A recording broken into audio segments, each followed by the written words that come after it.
হিংস্র হয়ে গেছে। কেন হিংস্র হয়েছে? কারণ তারা 3-4 দিন ধরে খাবার পায় না। কি করবো, প্রেগনেন্টের রোগী আছে, প্রেগনেন্টের রোগী আছে, আমি বাইরে আসছি ভাই, নিয়ে আসি, প্রেগনেন্টের রোগীকে কেউ আনে নাই ভাই, এমন অবস্থা, ভাত রান্না করে নুন দিয়ে ভাত খাইতেছে।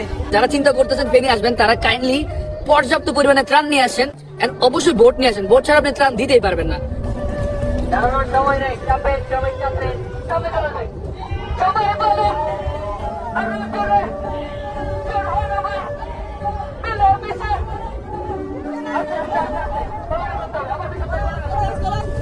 মুড়ি, স্লাইন, মম এগুলো দিলাম। হ্যাঁ,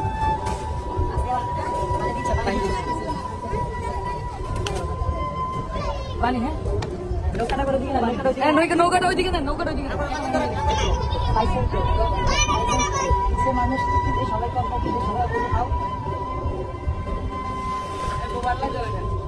এটা পানি দাও, এটা পানি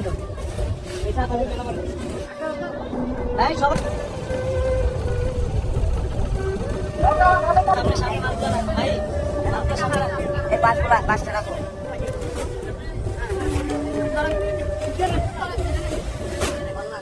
ফাইনালি উই রেস্কিউ দেম। এই যে ভাইয়ের ফ্যামিলি নিয়ে আমাদের সাথে হচ্ছে ফেনী যাবে। ও জোস, মানে সদরে যাচ্ছেন আমাদের সাথে। এই যে, কেমন আছো তুমি?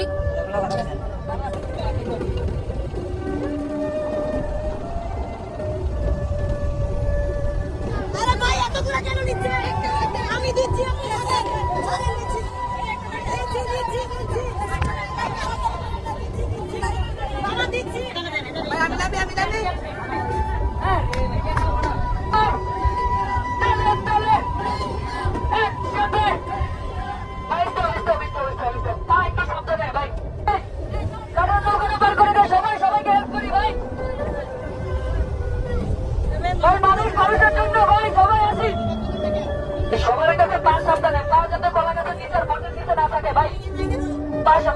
ভাই পিছন থেকে একটু হেল্প দাও ভাই।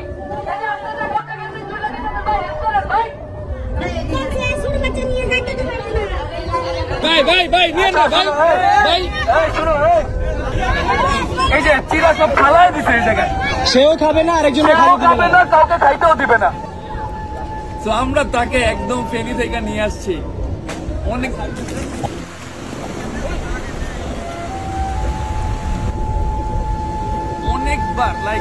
অনেকবার অ্যাটেম্প করার পর ও মনে হয় হাতে আসছে।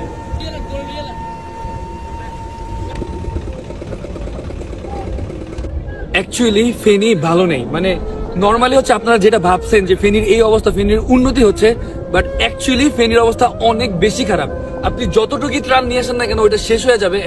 এত মানুষ, এত বাজে অবস্থা আপনি কল্পনা করতে পারবেন না। আমরা যখনই আসতেছিলাম এমন ভাবে খাবারের জন্য কারাকারি করছে ভাই, লিটারেলি কান্না চলে আসছে। তারা পারে না, হিংস্র হয়ে গেছে। কেন হিংস্র হয়েছে? কারণ তারা 3-4 দিন ধরে খাবার পায় না।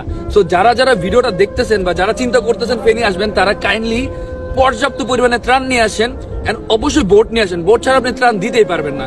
সো ওভারঅল আমি বলবো, প্লিজ স্টে টুগেদার এন্ড আসেন, হেল্প করেন, রেস্কিউ করেন। আপনারা ছাড়া কেউ পারবে না। বাংলাদেশ আমাদেরই দেখতে হবে।